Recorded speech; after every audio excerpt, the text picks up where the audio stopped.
Good day. Update lang tayo dito sa Force 150. Ayan. Tapos na yung mga carbon fiber niya. Ayan. Ready to ship na siya. Ayan.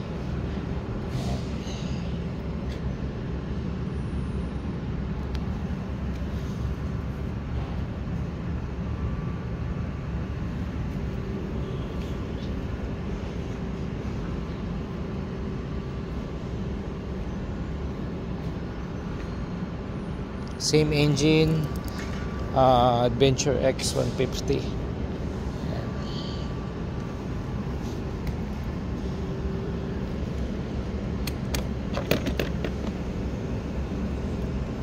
Ito bukas ang tangke, tapos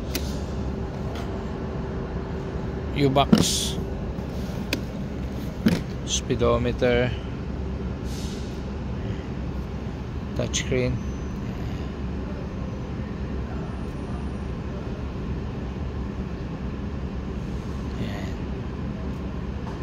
Pag mag-blink na siya, pwede mo na siya adjust. Hazard.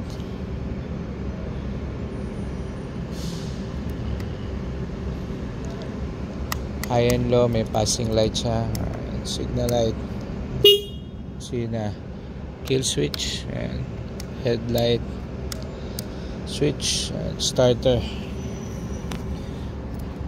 May luggage din siya dito, maliit. Dalawa. Ayan. Okay. Fuel indicator, temperature. Ayan. May oras din siya. Okay.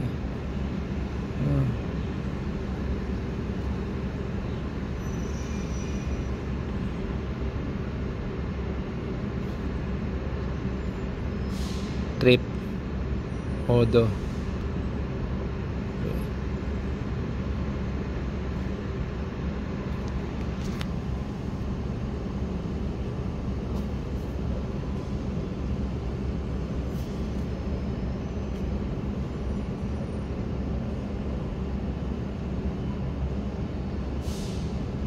Adjustment ng oras ito. Ayan.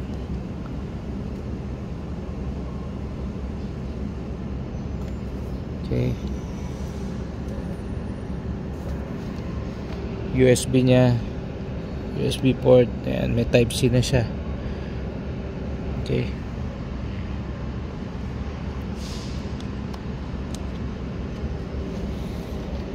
Siyempre may emblem ng Rusi dito. Ayan.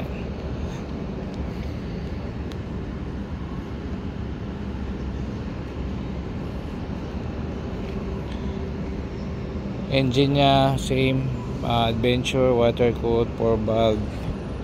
Ayan. Fuel injection, combi brake.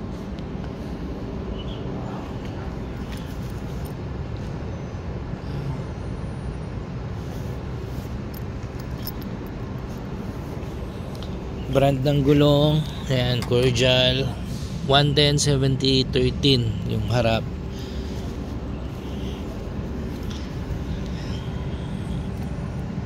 (130/70/13) yung likod.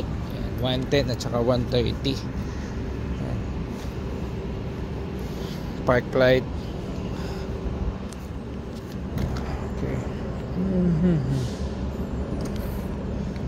Start. May kill switch din dito sa side stand switch. Okay. Aluminum na rin pala yung side stand natin. Ayan.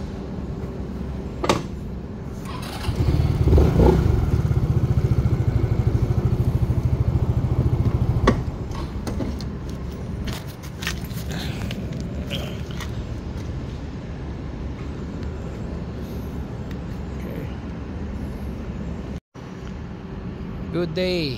Update tayo dito sa Force 150, Rusi Force 150. Yan. Ito na yung final natin na na design, lalo na doon sa carbon fiber design niya dito sa ano, sa mga PP parts ng Force 150. Ito nga pala yung engine niya, same pa rin tayo ng specs doon sa Adventure X150. 100% same yung engine niya. Combi brake. Ang tire niya ay 110/70/13 Cordial brand. Yung likod niya naman 130/70/13 same brand. EFI water cool 4 valve. Yan. Ito yung puti. Meron din tayong itim, gray at saka beige.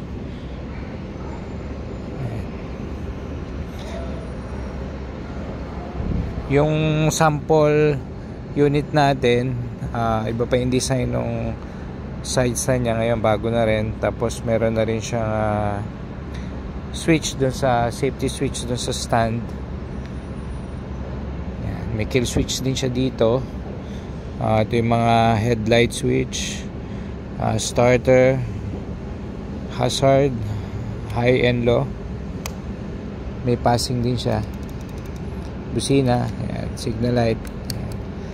Tapos dito sa harap mayroon tayong maliit na box o luggage, pwede cellphone o ano mga gamit. Ayan, dalawa.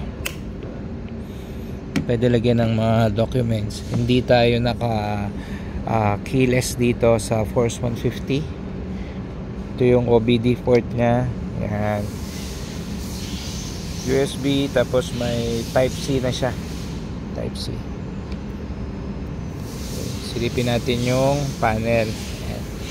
Yung panel nya full LED, fuel gauge, temperature, water temperature nya, touchscreen yung dito sa indicator switch nya. Ayan, press lang. Ayan. Mga ilang seconds lang naman. Dito yung adjustment ng oras. Pag nabiblink na ganyan,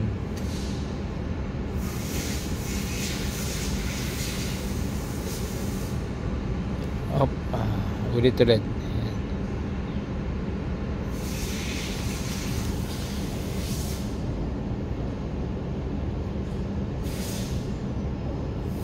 Ayan, pag nag-blink na pwede nyo na siya i-adjust. RPM odometer nya, dito yung trip.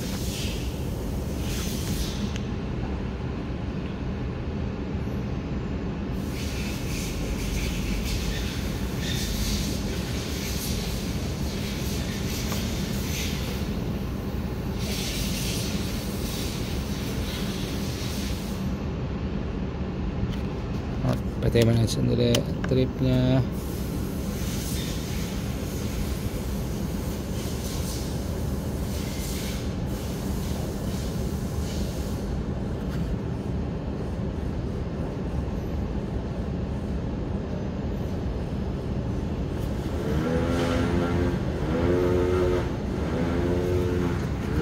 Ayan, may ano siya, miles, kilometer.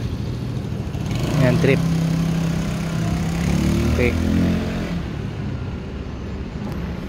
Sporty look yung side mirror nya. Ayan, harap.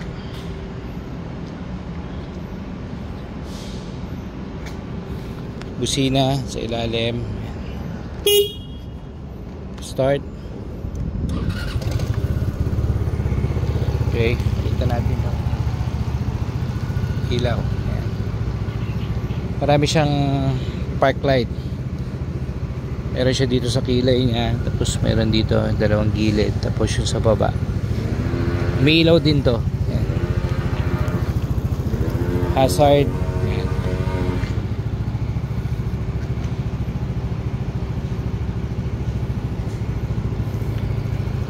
Silipin natin yung likod. Ayan.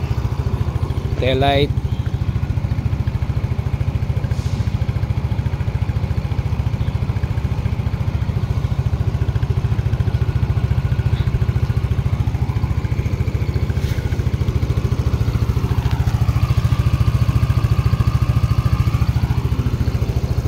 Dito yung sa coolant reserve niya.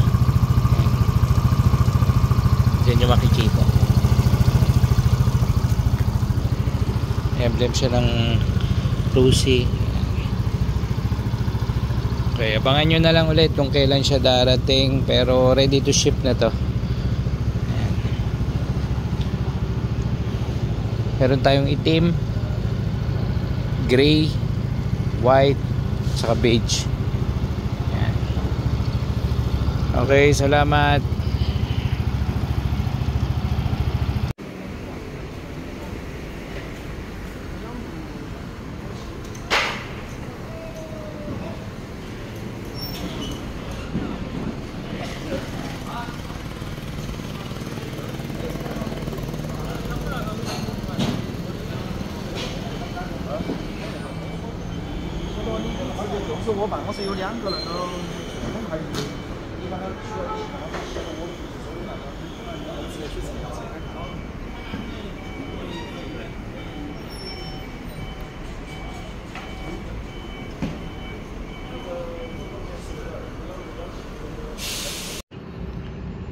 Good day, update tayo dito ulit sa Porsche 150, Rusi Porsche 150.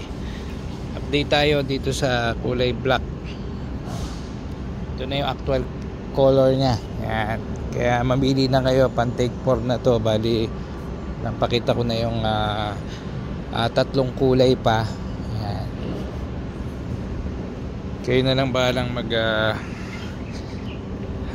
pumili. Ayan, kung anong kulay yung maganda. Okay. Or kung may request pa kayo na ibang kulay para sa susunod, pwede nating ipa-approve. Pwede siya ilabas. Ayan. Kita ko lang dito yung mga carbon fiber design.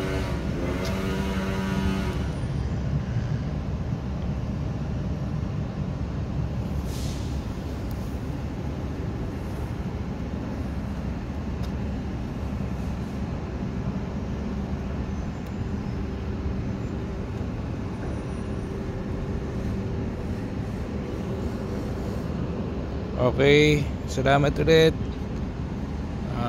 Please subscribe. Mitch Motovlog. Thank you.